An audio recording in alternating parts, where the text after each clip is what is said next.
Halo teman-teman, balik lagi bersama saya Reza. Kebetulan udah lama nggak buat video, jadi hari ini aku pengen update santai-santai aja. Sorry, aku mau ngapain? Aku mau besarin dikit. Iya. Jadi kayaknya aku lagi harus mulai grinding lagi nih, pemanasan lagi dari soal-soal coding interview. Jadi aku sih akan mencoba untuk banyak belajar atau banyak kerjain soal lagi, karena lumayan terasa loh, lumayan agak-agak agak mumet atau agak stuck dikit, tapi ya mudah-mudahan bisa lebih lancar lagi. Anyway, kebetulan di LeetCode aku baru tahu yang namanya study plan, dan ini salah satu contohnya nih. Jadi dia katanya nih top 75 interview questions yang katanya bisa ngebantu kita untuk prepare technical interview. Ini komposisinya dia punya 20 soal easy sama 10 soal medium, kurang lebih selama 15 hari. Untuk setiap hari kayaknya bakal keluar 2 soal. Ya gitu, mudah-mudahan bisa ngebantu lah untuk nge-refresh beberapa konsep atau beberapa tipe soal yang bisa kita expect di dunia technical interview. Anyway, kebetulan aku cobain tadi, dan ada 2 soal easy. Kita bahas satu-satu ya.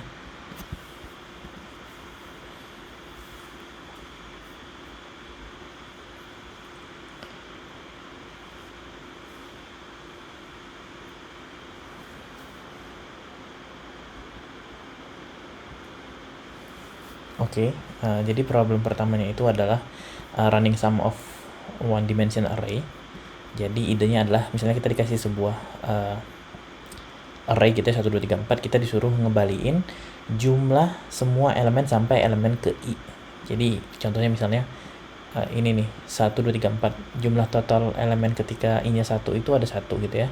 Tapi ketika ketika i-nya 0 itu 1. Ketika i-nya 1 berarti dia ada 3, yaitu 1 tambah 2. Nah, terus kalau i-nya 2 ya itu dia nanti 1 tambah 2 tambah 3, terus satu lagi 1 tambah 2 tambah 3 tambah 4 gitu. Nah, ini contoh lainnya lagi kalau satu semua gitu ya. Ya 1, 2, 3, 4, 5. Penjelasannya sih ada kayak dijelasin di explanation. Nah, tentunya sekali lagi banyak cara untuk ngerjain soal hal ini. Kalau saya caranya kurang lebih seperti ini. Jadi ya udah dijumlahin aja masing-masing. Jadi kita iterasi sekali arraynya. Nah, di sini saya ambil quick return dulu. Kalau misalnya arraynya kosong, ya udah kita balikin kosong gitu ya, karena jumlah elemen-elemennya pasti kosong. Nah, terus kalau dia nggak kosong, kita masukin dulu elemen bilangan pertama. Nah, terus nanti untuk setiap elemen yang kita kunjungin, kita tambahin aja si bilangan yang sekarang lagi kita kunjungi sama bilangan terakhir yang kita masukin gitu, atau jumlah terakhir yang kita masukin. Karena kan sebenarnya kalau teman-teman misalnya ada di sini nih, misalnya ada di 6 gitu ya, teman-teman nggak perlu jumlahin 1 tambah 2 tambah 3, tapi cukup tambahin aja 3. Nah, ditambahin sama elemen sekarang yaitu 3, jadi hasilnya 6. Karena kan 3 ini sebenarnya adalah penjumlahan dari 1 sama 2 gitu. Begitu juga misalnya kita lagi ada di elemen 4 gitu. Daripada kita jumlahin lagi 1, 2 tambah 3 tambah 4, ini bisa kita lakukan adalah kita cari aja jumlah sebelumnya berapa, 6. Gitu ya. Yang notabene adalah 1 tambah 2 tambah 3 gitu. Jadi kita tinggal tambahin 6 sama 4 aja gitu. Makanya hasilnya seperti ini. Dan ya ini ya udah accepted sih tadi. Jadi kurang lebih begitu caranya. Ini space complexity-nya sendiri karena kita bakal ngealokasiin space sebanyak sejumlah panjang array-nya, jadi ON ya, sebanyak apa sih n-nya. Nah, terus untuk kompleksitasnya sendiri karena kita pada akhirnya akan ngeloop sekali untuk mengunjungi semua elemen yang ada di n. Nah, ini kita bakal punya ON juga gitu. Jadi ini ON linear ya, baik time complexity-nya maupun space complexity-nya gitu. Nah, terus untuk soal yang kedua, nah ini lumayan lucu juga nih, tapi mudah-mudahan gampang dipahami sih soalnya. Sejujurnya aku kalau kita ngeliat soal ini ya, aku jujur aja salah satu kelemahan aku adalah kalau misalnya aku harus nginget-inget lagi. Dan web programming karena soalnya idenya selalu sama, cuman untuk menentukan menentukan Jadi kan sebenarnya dynamic programming itu bagaimana kita menggunakan komputasi kita sebelumnya itu menjadi untuk problem yang sekarang lagi kita kerjain kan. Nah, kadang-kadang ngebagi jadi subset problem yang lebih kecilnya itu yang aku kadang-kadang agak kesulitan gitu, karena sebenarnya sih ada yang bilang katanya kalau misalnya teman-teman bisa ngerjain soal dynamic programming dengan rekursif, harusnya teman-teman bisa tahu tuh jadi satuan lebih kecil dari problemnya itu apa gitu. Itu salah satu tipsnya. Cuman ya aku masih belajar juga, masih coba refresh lagi untuk ngerjain tipikal soal yang dynamic programming. Sliding window kayaknya aku perlu refresh lagi gitu ya. Kalau tuh pointer lumayan familiar, kurang lebih ya biasanya kita maintain aja pointer dari belakang sama depan. Nah, terus itu bisa dimainin tuh kapan kita harus majuin yang depan, kapan kita harus mundurin yang belakang kayak gitu. Hash map lumayan, stack lumayan. Nah, heap aku juga kadang-kadang agak lupa sama tipe soal yang bisa dikerjain pakai heap gitu.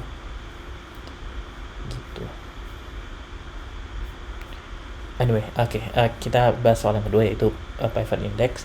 Jadi intinya sekarang kita disuruh cari indeks, dimana kalau indeks itu kita keluarin, kita bisa ngelihat pembagian seluruh elemen di sebelah kiri sama penjumlahan semua elemen di bagian sebelah kiri sama penjumlahan seluruh elemen di sebelah kanan dari bilangan tersebut itu sama gitu. Jadi konteksnya kalau misalnya di contoh 1 gitu ya. Nah, ini katanya outputnya di indeks ketiga, karena indeks ketiga kan berarti 6. Nah, jumlahnya di sini 1 tambah 7 tambah 3 itu 11, 5 tambah 6 juga 11. Berarti pivotnya si indeks itu ada di bilangan 6 ini, di indeks ketiga gitu, karena jumlah kiri sama kanannya sama gitu. Nah, dia bilang ini kalau misalnya pertama kita diminta untuk ngebalikin pivot paling kiri. Jadi kalau misalnya ada dua bilangan yang menyebabkan pivotnya sama, balikin yang paling duluan. Nah, terus katanya kalau kita dimulai nih, kalau misalnya kita lagi di angka 1, itu jumlah sebelah kirinya itu 0 gitu katanya. Nah, ini juga kalau misalnya kita lagi di 6, jumlah kanannya itu 0. Nah, kalau misalnya nggak ada, kita balikin -1. Misalnya contohnya di sini gitu ya. Karena kalau di 1 kan sebelah kirinya 0, sebelah kanannya 5. Kalau di 2 sebelah kirinya 1, sebelah kanannya 3. Kalau di sini sebelah kirinya 3, sebelah kanannya 0. Jadi nggak ada yang ngebuat jumlah kiri sama jumlah kanannya itu sama. Nah, ini konteksnya 0 karena kalau lagi di sini jumlah sebelah kirinya kan 0. Sementara ini jumlah di sininya 0 juga, berarti ada di indeks 0 gitu. Nah, solusinya seperti apa? Jadi kalau ide dari aku adalah ya udah, ini kan kita punya array ini, kita tahu jumlah array ini berapa kan? Karena sebenarnya kalau misalnya kita lagi ada di bilangan ke-7 gitu ya, kita tahu bahwa jumlah sebelah kiri itu adalah jumlah total semua bilangan itu adalah jumlah bilangan yang sekarang lagi kita kunjungin, jumlah kanannya sama jumlah kirinya kan? Ya enggak? Iya, jadi ketika kita baru mulai di awal nih di sini, jumlah kirinya 0, jumlah kanannya ya udah tinggal jumlah yang tadi udah kita hitung dikurangin sama bilangan yang 1 gitu. Nah, gitu. Terus sama kalau misalnya kita nanti udah berkunjung ke bilangan ke-7, ya udah jumlah yang kanan tadi kita kurangin sama bilangan yang sekarang. Jumlah yang kiri kita tambahin sama bilangan yang sebelumnya kita kunjungin gitu. Jadi idenya kayak gitu. Jadi setiap kita maju, kita tuh kayak ngurangin jumlah yang kanan sama bilangan yang sekarang, nambahin jumlah yang kiri sama bilangan sebelumnya. Nah, itu saya juantahkan saya buat kurang lebih idenya seperti ini. Jadi ini previousnya nggak perlu, jadi kita maintain 2 ini total yang kanan, total semuanya ya, total yang kanan sebenarnya, ini total yang kiri. Jadi untuk setiap indeks yang kita kunjungin, pertama kita kurangin dulu totalnya sama bilangan yang sekarang lagi jadi pivot. Nah, terus sudah kita lihat apakah jumlah yang kiri sama jumlah yang kanan sama atau enggak. Kalau sama kita balikin langsung si indeksnya. Kalau enggak sama ya udah, karena untuk di iterasi berikutnya kita harus nambahin bilangan yang sekarang ke jumlah yang kiri. Jadi aku tambahin dulu, terus kita lanjut ke iterasi berikutnya. Kurang lebih kayak gitu.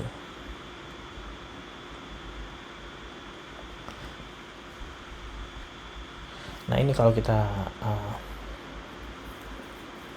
kalau kita omongin space complexity-nya ini sebenarnya kalau misalnya runtime-nya ini kurang lebih dalam linear juga ya, atau ON, karena di sini sum-nya itu jujur aku lupa pattern implementasi gimana, tapi aku assume di sini kita bakal iterasi kunjungin setiap elemennya terus ditambahin, which is berarti kan sebanyak n, di mana n adalah panjang array-nya.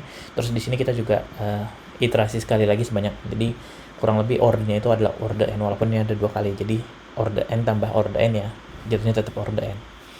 Nah, terus untuk space-nya sendiri, kita lihat bahwa di sini aku nggak ngenalin sebuah list baru gitu ya, nggak ada space yang sifatnya dynamic tergantung dengan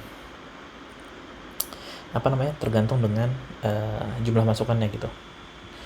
Jadi di sini kita cuma ngenalin beberapa variabel baru, yaitu jumlah kanan, jumlah kiri, iterator untuk yang kita kunjungin gitu ya.